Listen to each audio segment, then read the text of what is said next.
¿A qué temática dedico más atención? Pues mi campo de estudio es el de la lexicología, la semántica, la etimología, la onomástica y especialmente dentro de la onomástica la toponimia.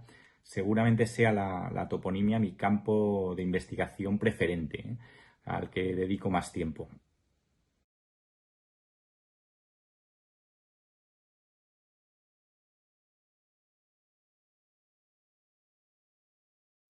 Por supuesto que tengo muy presente el concepto de romanidad en mis estudios. Yo, de hecho, soy profesor de filología románica. ¿Cómo no lo voy a tener presente? Es más, creo que para cualquier estudio que se haga de una lengua particular dentro de las románicas, conviene ver qué aparece en las demás lenguas románicas, qué ha sucedido en ellas. Lenguas románicas que son hermanas e hijas de la madre latina. Por lo tanto, incluso habría que ir también al latín para ver de dónde puede partir el fenómeno que estamos estudiando. Eso, evidentemente, claro, dependerá del tipo de fenómeno que analicemos, pero desde luego es muy conveniente.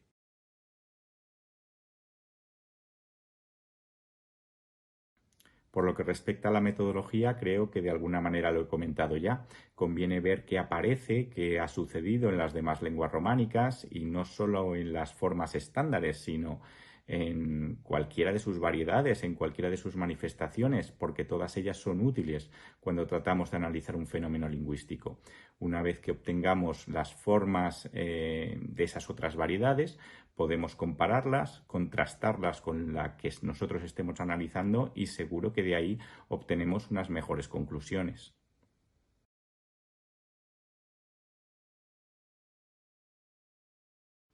Es cierto que de unos años para acá, y sobre todo en el siglo XXI, se ha consolidado la tendencia de los estudios de cada lengua particular, si hablamos de las románicas. Y la filología románica, que era una licenciatura importante en el pasado, ha ido perdiendo terreno paulatinamente hasta prácticamente haber desaparecido en los planes de estudios actuales.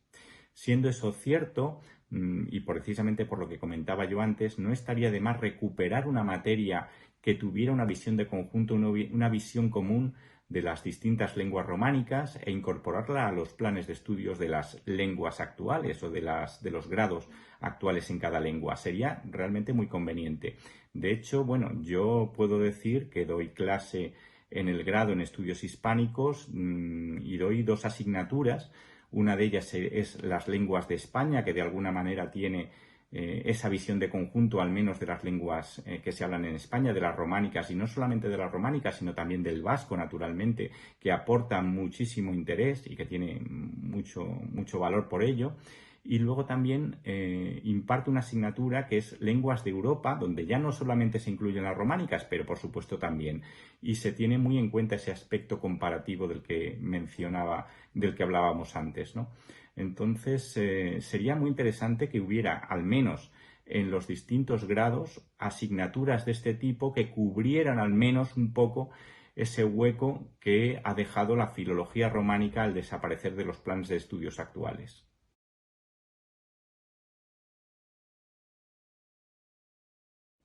¿Qué consejo les daría a los jóvenes filólogos de cualquier lengua románica para su formación? Pues que tuvieran en cuenta el marco románico, que miraran qué pasa en las demás lenguas románicas hermanas de la suya o de la que están estudiando para ver si los fenómenos son paralelos, se repiten, cómo se entienden y precisamente eso va a ayudar a entender el fenómeno en cuestión muchísimo mejor. Entonces, siempre mirar el marco románico, naturalmente. Yo incluso les recomendaría echar más que un vistazo a alguno de los manuales de filología románica que hay muchísimos, desde tiempos antiguos hasta los más recientes. Podría recomendarles, por ejemplo, el de José Enrique Gargallo y Reina Bastardas, Manual de Lingüística Románica, creo que fue publicado en el año 2007, y precisamente, y de una manera mucho más lúdica, lo que pueden hacer es echarle un vistazo a los vídeos que hay colgados en la red del propio José Enrique Gargallo, profesor catedrático de la Universidad de Barcelona, que son fantásticos porque en apenas 7-8 minutos te permiten entender precisamente esa similitud y esa romanicidad que hay en muchas de las palabras que tenemos en las distintas lenguas románicas. Yo desde luego recomendaría eso.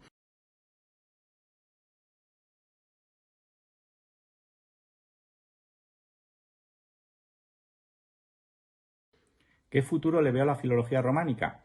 Pues yo no le auguro un mal futuro. Es verdad que yo tiendo a ser optimista o que soy optimista por naturaleza, pero los clásicos siempre vuelven y la filología románica presenta muchas ventajas, muchas utilidades como las que hemos venido señalando, por lo que fácilmente se va a recurrir a ella. De hecho, yo ahora mismo estoy en un proyecto de investigación, el Toponomástico en Hispania, es un proyecto de toponimia que tiene muy en cuenta la lengua de cada territorio. Y claro, se trata de la toponimia y de las lenguas de España y Portugal. Bueno, pues en este proyecto se está viendo ya la colaboración que se da entre los distintos especialistas de cada lengua románica y también del vasco para la mejor solución y resolución de muchos de los topónimos y de los étimos que traen consigo. Con lo cual, yo de alguna manera yo ya estoy viendo cómo la filología románica es muy útil y tiene mucho futuro. Estamos hablando de un proyecto de investigación de calado, que además yo creo que va a marcar un antes y un después en la toponimia española y portuguesa. Así que, bueno, lo veremos. Pero sí, yo le auguro mucho y muy buen futuro.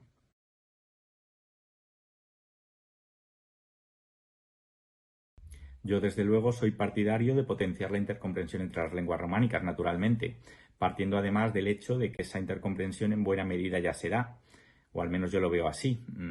Es decir, un hablante de una lengua románica como el catalán fácilmente va a entender a un hablante de italiano cuando éste hable en esa lengua. Hay un fenómeno conocido como sesquilingüismo, que consiste en que dos hablantes de lenguas distintas, cada uno emplee la suya y esa comunicación sea efectiva porque cada uno entienda la del otro. Bueno, pues precisamente esa competencia pasiva se da especialmente bien en el caso de las lenguas románicas. Los hablantes de lenguas románicas fácilmente se van a entender si cada uno habla la suya.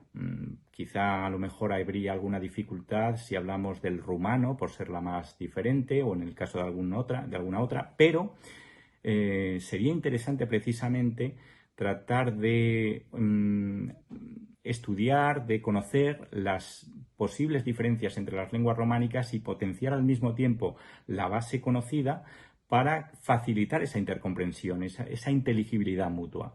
Haciendo eso, fácilmente se puede conseguir la inteligibilidad y la intercomprensión entre las lenguas románicas. Es muy fácil precisamente porque son lenguas muy parecidas entre sí. Presentan diferencias, pero al mismo tiempo similitudes, con lo cual se puede fácilmente llegar de una a otra. Yo, desde luego, potenciaría la intercomprensión románica en este sentido.